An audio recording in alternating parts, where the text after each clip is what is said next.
Bismillahirrahmanirrahim. Dear viewers, Assalamu alaikum. I am Muhammad Tayyib Ajaz, Assistant Professor of English at Higher Education Department, working at a government college. And today here I am with the lecture with a video which would guide you regarding the preparation of lecture in English through Punjab Public Service Commission. So we can say that we are going to talk about the preparation of the written test for the post of lecturer in English. So before finally talking about our topic, I would like to tell you that why I thought it proper to have a video on this topic. What is the reason behind this tutorial? So as far as my knowledge is concerned, this is perhaps the most desired job and people are very much interested in joining higher education department as lecturer, especially lecturer in English. And this is very much lucrative and attractive job. And it is 10 years plus that I joined this department, higher education department as lecturer. And since then, I have been frequently asked regarding the guidance and the coaching from the students regarding preparation for the lectureship test and so on. So I thought it very much proper to have a video tutorial regarding the preparation of the test. So being a lecturer in English is a dream for many of the students. They would love to become a lecturer in English. They would imagine themselves being called lecturer in English. So the lecturer in English or even all the lecturers in higher education department are selected in BPS 17. Initially they are given the 17th scale. On the other hand, the lecturer and university cadres are selected at BPS 18. So we are concerned mainly with the college lectures. The college lectures are selected through Punjab Public Service Commission, whereas the university lecturers are selected through the university's own test as well as interview system. So the lecturers selected through PPSC are posted in colleges across Punjab. They are posted according to their merit and their choice of station. So they can be posted anywhere in Punjab. And as we have already discussed, that it's a life ambition for the people to become a lecturer in the college. Even it was very much same for me that I wanted to become a lecturer in the same college from where I have been studying. So BPSC offers lectures in all the subjects. But our main concern, our main discussion today will be about the preparation of the lecture in the subject of English, as my own subject is English. So before moving forward, we would like to discuss the criteria for the selection as lecturer. A candidate having 16 years of education in his or her subject is eligible to apply for the post of lecturer. You must have a 16 years of education. It may be a 4-year BS degree after intermediate, or it may be a 2 years master degree after completion of 2 years of graduation. So you can have any of the combination, and this 16 years of education is required for selection in higher education department through Punjab Public Service Commission. On the other hand, for the posts of lecturers in university, they require 18 years of education.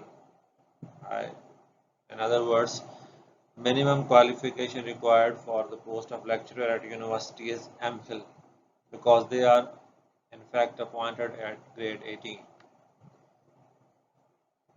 But higher education department does not require MPhil for the post of lecturer, and although by now it is the same that you can simply apply after having the 16 years of education.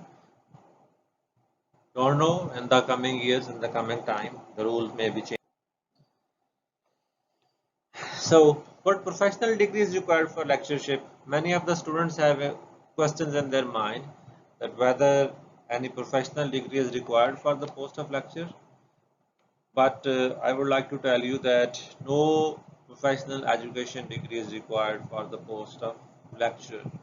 Even if you do not have attained the degree or certificate of bachelor in education or master in education, you can go through and you can apply for the post of lecturer.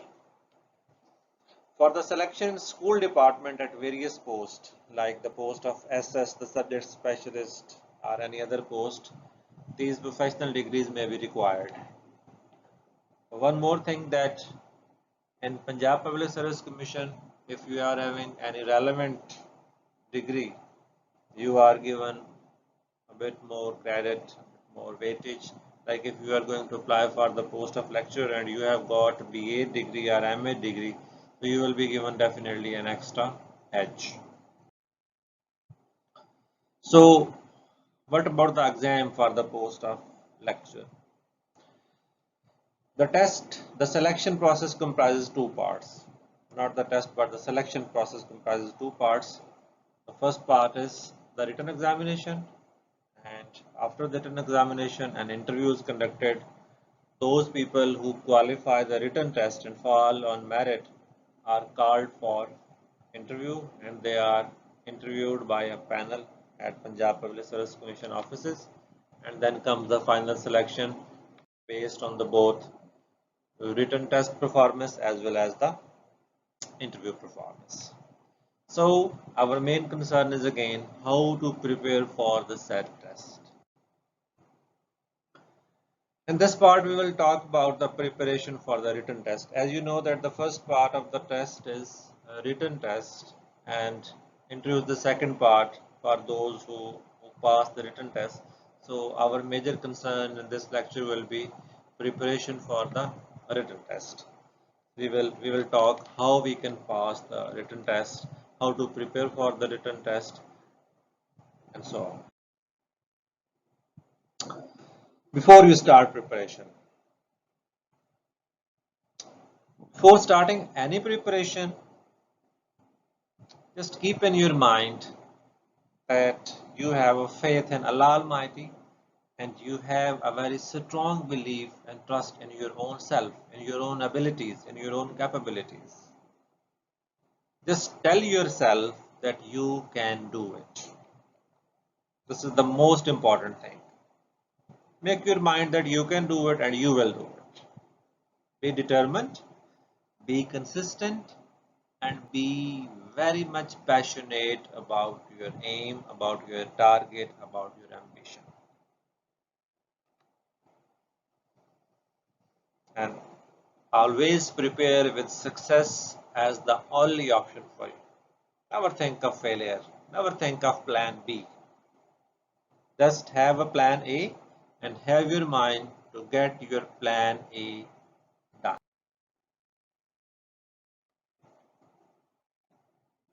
And the most important of all, never forget Allah Almighty. Always start your work, always start your preparation with the name of Allah by reciting Bismillah ar-Rahman ar-Rahim.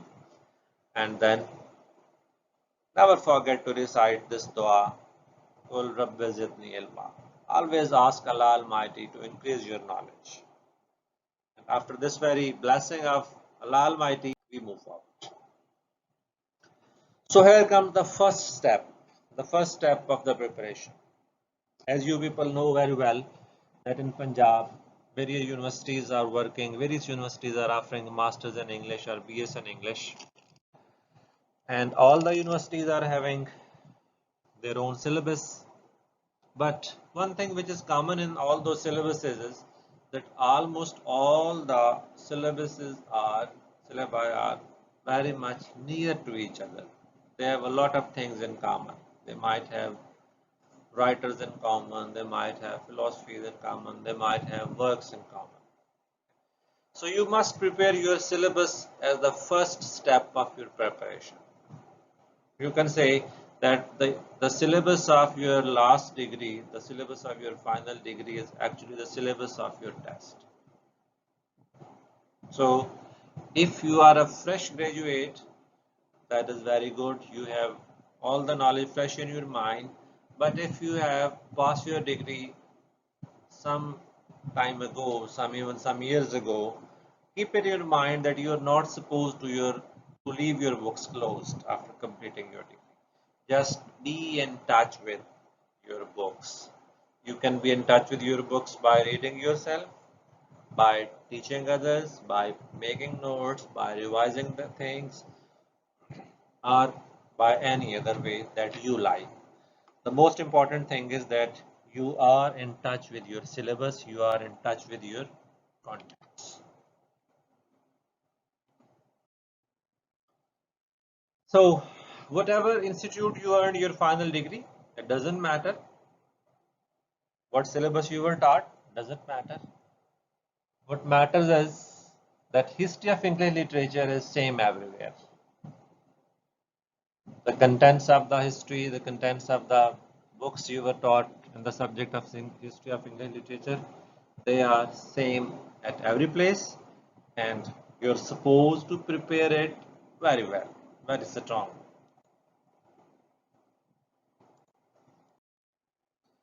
So let us see how we can handle this history of English literature.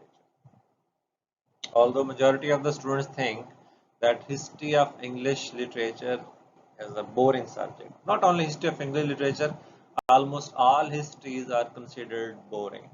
They are considered tough. There might be exceptions, but this is my personal point of view.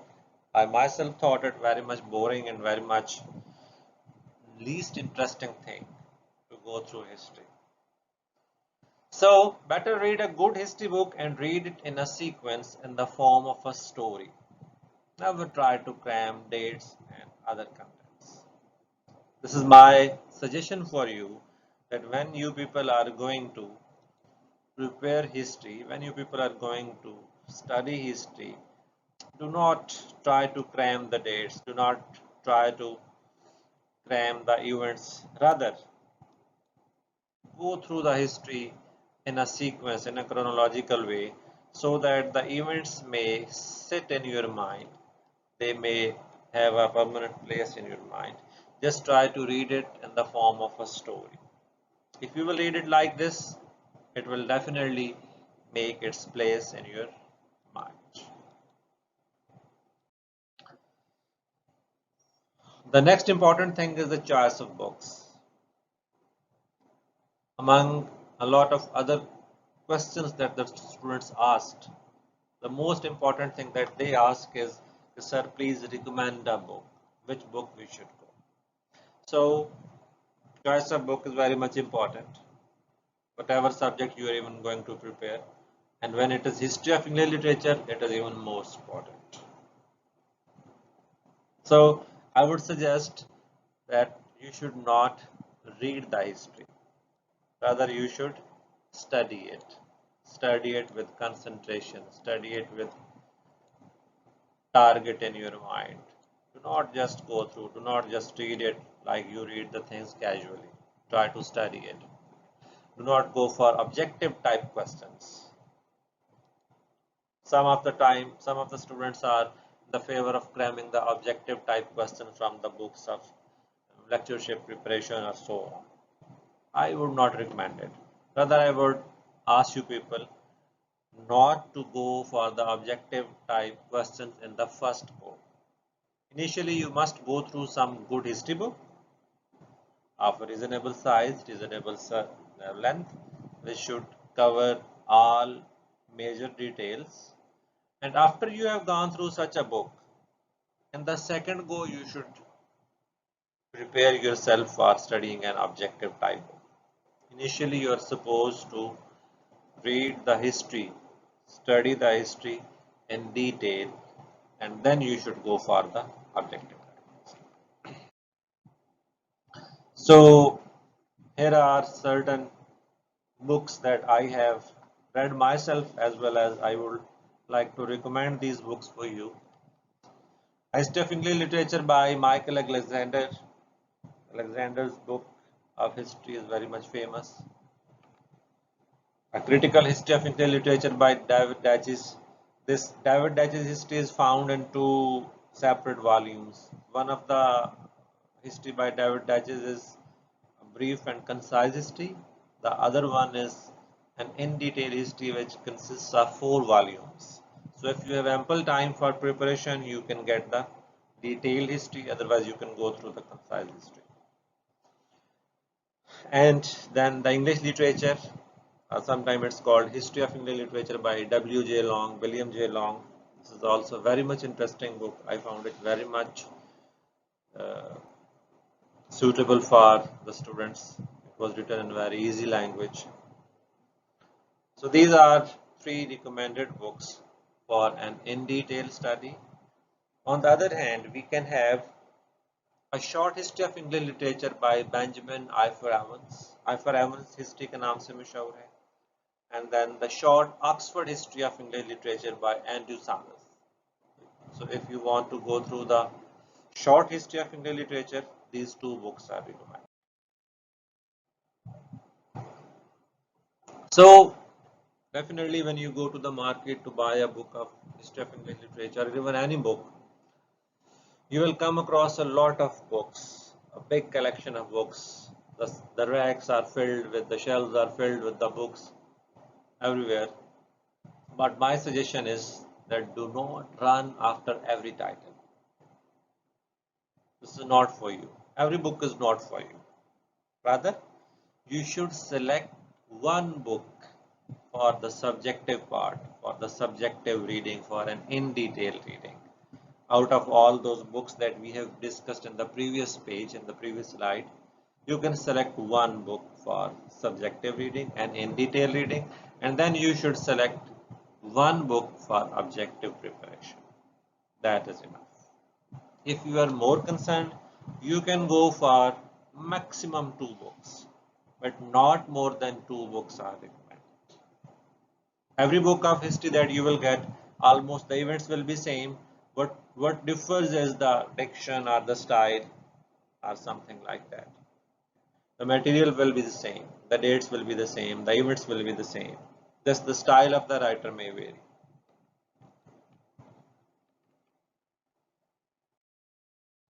So what next? You have got book of history. So by now we have discussed that you just select a book of history and you just start reading it and do not go for objective reading, rather study the textbook. Our next lecture will be on the topic of what to prepare other than history and how to prepare it. So please wait for my next lecture.